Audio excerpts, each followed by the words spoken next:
Good afternoon, ladies and gentlemen. I'm Josh Mathews, your NWS Revolution play-by-play commentator for NWS Revolution Impact and NWS Revolution pay-per-views. And it's been a long time since you've seen me in the NWS Revolution. But anyway, this is the Fighters of the Survivors pay-per-view they had on November 20th, 2018, which was the final pay-per-view of 2018.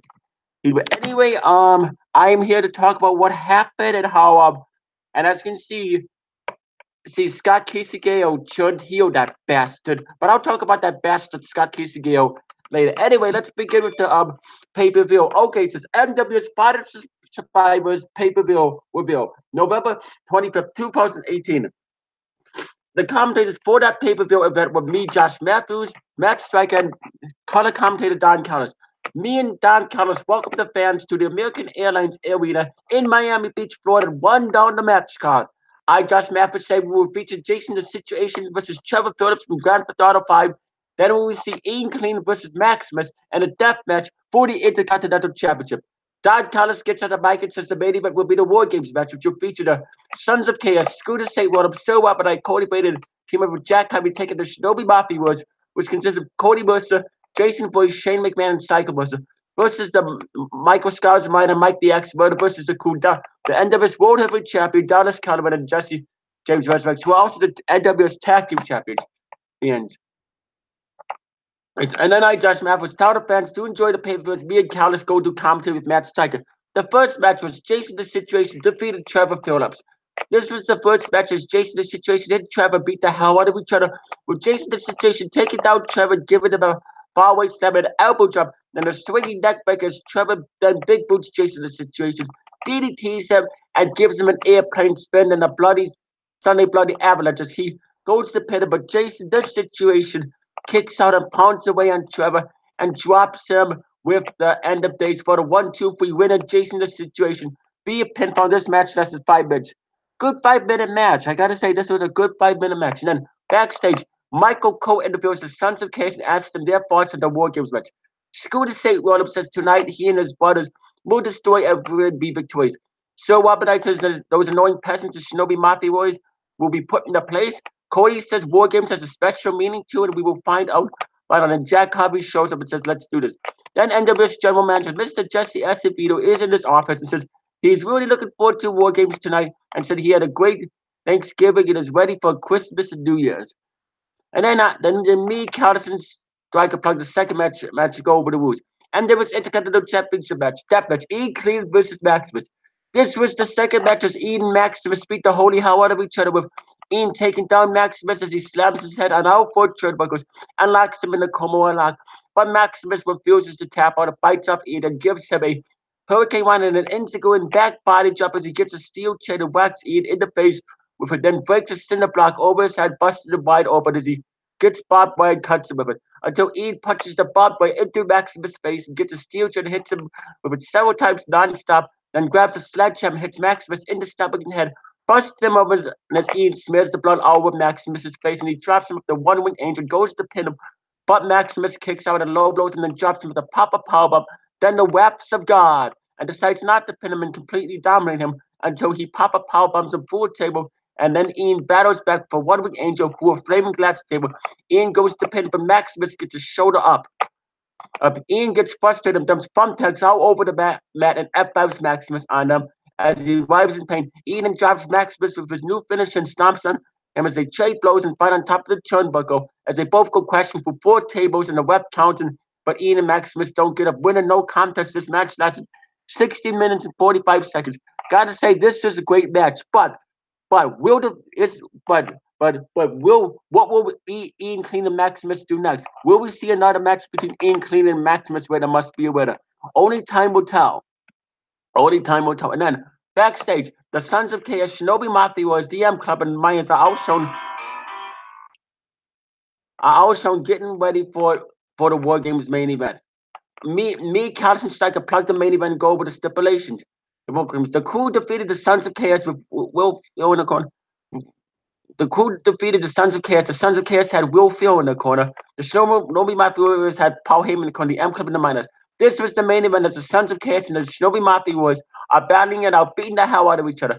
Cody traps all members of the Shinobi Mafia Warriors in the chest as Nightland locks him in the figure four and Scooter gives him a spinebuster. The time clock bell wings and Jack Harvey enters as he goes nuts on the Shinobi Mafia Warriors and gives him elbow strikes and bench presses. The clock rings again and the Miners enters as the Sons of Chaos, Jack Harvey and the Miners all beat the hell out of each other as they get candlesticks and start whacking each other with them and the clock rings again and the M Club enters and the chaos happens as the steel chairs are brought into the ring. The SMW and M Club low blow the Sons of Chaos and Miners and beat on them until with chairs. Shane McMahon does a coast to coast with a trash can on the Sons of Chaos and Jack Harvey and the Miners. The clock rings and for the last time in the crew, Jesse James Resnick and World Heavyweight Champion Dallas Conway enter as all hell breaks loose and the tables are brought out as all teams are dominating each other. Dallas gives a body special to all members of the Shinobi Mafia Warriors, then the Sons of Chaos and M Club. Then the Miners.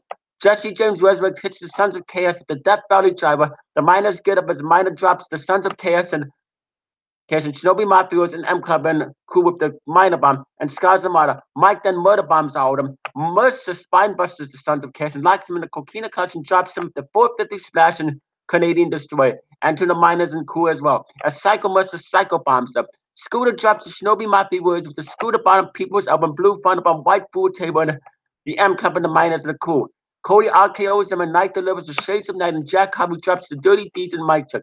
Scooter St. William grabs a steel chair and goes crazy and is about to hit the Shinobi Mafia Warriors and Miners and crew with a steel chair, but ends up hitting Cody Braden with a steel chair. And Josh Mathews yelling commentary, what the hell? Cody turns him on and is shocked and appalled as Scooter hits him in the face, busting him wide open. Scooter flips Cody off and spits on his face as the crew drop Cody with a sweet chin music power driver combo and get the pinfall. Scott Casey Gale has turned heel. Winner the crew via pinfall with the sweet chin music power driver combo. This match lasted 30 minutes. Gotta say this was a really good War Games match, but what Scott Casey Gale did to Cody Braden, there was an act of cowardice. And he will pay hard times, that son of a bitch. And then after the match, Sir Robert Knight acts like he is going to fight Scooter, but ends up shaking his hand and embracing him as he flips up the crowd and turns heel too. Scooter says he's got some business to take care of. Scooter beats the holy hell out of Cody. Josh Mathews say Scooter is a backstabbing, two-faced bastard and coward and yells, why, Scooter, why? Why, damn it, why, you son of a bitch? Matt Striker is disgusted as well, says Scooter has betrayed the bench. Don Callis is shocked as well. Scooter then hits Cody with the Universal Championship in the face and a sledgehammer and smears the blood all over him and puts a steel chair around his legs and arms and neck and then stomps on them as Cody is screaming in pain and coughing up blood. Scooter then drags Cody to the entrance ramp and Blue Thunder bombs him right through the stage and into electrical equipment. Scooter then flips up the fans and spits at them as he and Sir Robert Knight then shake hands with the Shinobi Mafia Warriors and embrace them as they exit them and get in the limousine as it takes off.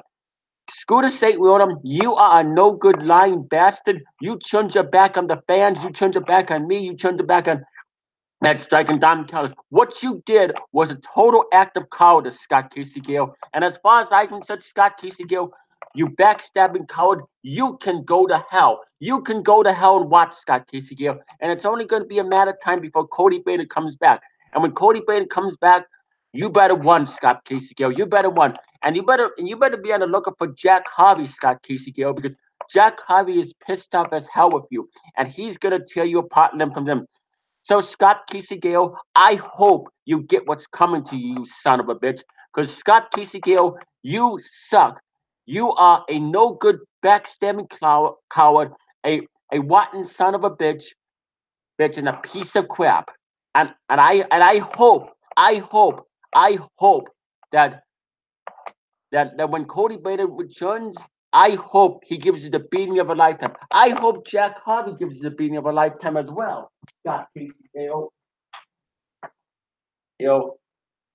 I never expected you, of all people, Scott Casey Gale, to do that. For you to do that, Scott Casey Gale, for you to do that makes you gutless and spineless. And you have no heart, Scott Casey Gale. You are a heartless bastard, Scott Casey Gale. Like I said, I hope you definitely get what's coming to you, Scott Casey Gale, you piece of shit.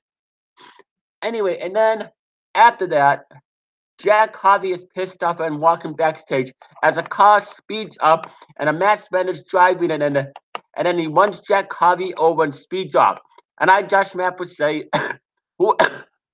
I'm telling you, who the hell just went over Jack Harvey? What the hell is going on? Why the hell did that gutless bastard Scott Casey betray Cody Brayden and the fans?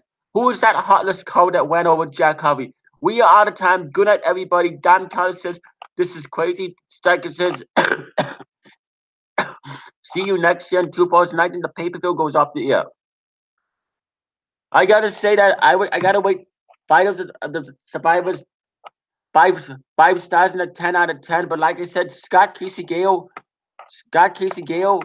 you are a piece of crap. You are a piece of garbage. And like I said, Scott Gale, you can go screw yourself, Scott Gale. Scott Gale, screw up and screw you. And Scott Gale, like I said before, you can go to hell. Straight to hell. You can go to hell and what? And you can go to hell and burn, you son of a bitch. Josh Mathews out. You disgust me, Scott Gale. You disgust me. Josh Mathews out.